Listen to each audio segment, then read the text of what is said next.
Without a doubt, the rise of cancer in our society, as well as heart disease and diabetes and autoimmune diseases, is directly linked to the increasing levels of stress in our lives and our inability to cope effectively with that stress.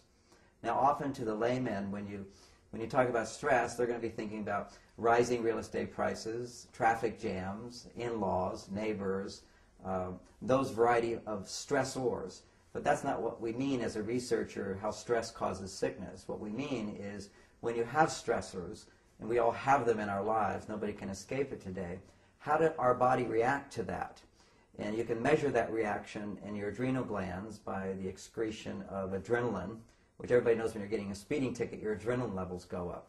And what you don't realize at those times is that all of your basic immune system shut down for a temporary amount of time.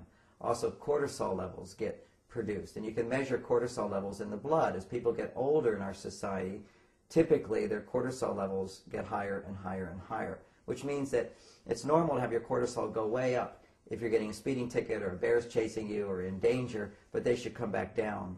Ours don't come back down completely. They slowly, gradually rise up and up. And with the increasing levels of stress in our body, as measured by cortisol, our immune system is compromised, our digestion is compromised, and our ability to remove toxins is compromised. As well as increasing stress in our lives and an ineffective way to cope with that stress, we also have these stressors of pollution, toxins in the environment, the amount of chlorine and fluoride which is in the water, the pesticides which are in our food, the thousands and thousands of chemicals that are literally in the air today in the last 100 years that didn't exist before. When these chemicals come into our body, that becomes a stressor, and our body has a reaction to that as well. And all of these stress reactions tend to produce acid in the body, excess acid.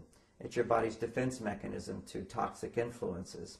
And when you have excess acid, that prevents oxygen from getting to cells. And when oxygen is restricted in its ability to get to our cells, cancer will grow.